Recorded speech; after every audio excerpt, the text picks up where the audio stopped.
Hi friends, this is Sunny Ghosla and I welcome you all on my YouTube channel Pro-Wits with Sunny Ghosla.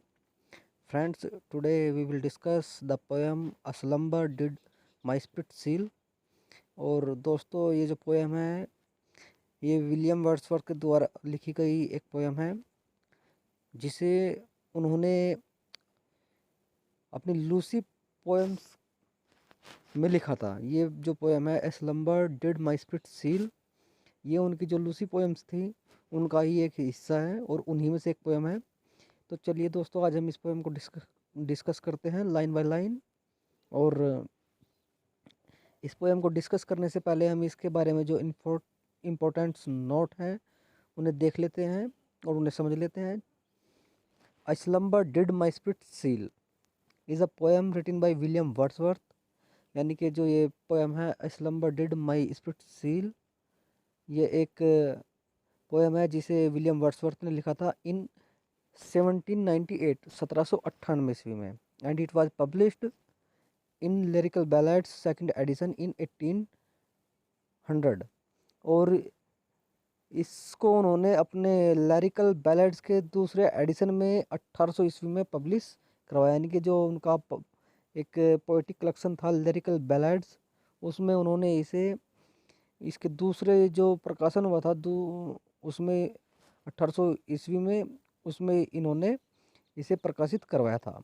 It is also the part of his Lucy poems, और ये उनकी जो Lucy poem थी उसका एक हिस्सा है। And it is only poem in which he was not mentioned her name, और ये एकमात्र ऐसी पोएम है जिसमें उन्होंने लूसी का कहीं भी नाम सम्मिलित नहीं किया है। It was a short narrative poem, और ये एक शॉर्ट नैरेटिव पोएम है written in 2 stanzas four line each, जो 2 स्टैंजाज में लिखी गई है जिसमें प्रत्येक स्टैंजा में 4-4 लाइनें हैं। It is written in iambic tetrameter and its rhyming scheme is A B C D C D, और ये आयम्बिक टेट्रामीटर में लिखी गई है और इसकी जो राइमिंग स्कीम है ए बी सी डी है। तो दोस्तों ये थी इसके बारे में इम्पोर्टेंट नोट्स, और चलिए अब पोएम को लाइन बाय लाइन डिस्कस करते हैं।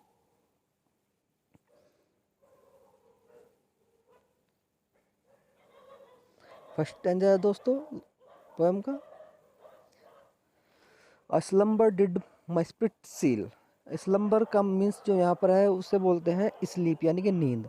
यानी कि एक नींद में जो मेरी आत्मा थी, जो मेरी सोल थी, उसे क्या कर दिया है, उसे सील कर दिया है, उसे फ्रीज कर दिया है, यानी कि उसे बांध लिया है। I had no human fear, और मुझे कोई भी ह्यूमन फियर नहीं है, यानी कि मुझे अब कोई भी मानवीय डर नहीं है। सी सीम्ड ए थिंग, और वह तो ऐसी लगती थी दैट कुड नॉट फील, जो महसूस ना कर सकती हो the touch of earthly years, इस समय इस पृथ्वी पर समय की सीमा को, जो समय की सीमा से परे हो, और इस पृथ्वी पर जो इस पृथ्वी की मोशंस है उनसे परे हो।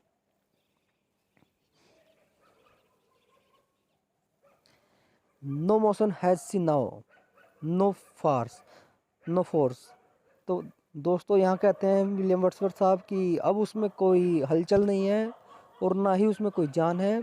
सी नाइदर हियर्स नॉर सीज, और ना तो वो सुन सकती है और ना ही देख सकती है। Rolled round in earth diurnal course, अब और अब वह इस धरती के साथ मिल चुकी है, इसके ड्यूरनल कोर्स में मिल चुकी है with rocks and stones and trees. और इस धरती के साथ साथ वह, जैसे कि इस धरती के साथ रॉक्स, स्टोन्स और ट्रीज चक्कर काटते हैं, उनके साथ साथ वह भी चक्कर इस पृथ्वी के साथ साथ काट रही है, गोल गोल घूम रही है। तो दोस्तों ये थी इस पोएम की लाइन बाय लाइन एक्सप्लेनेशन।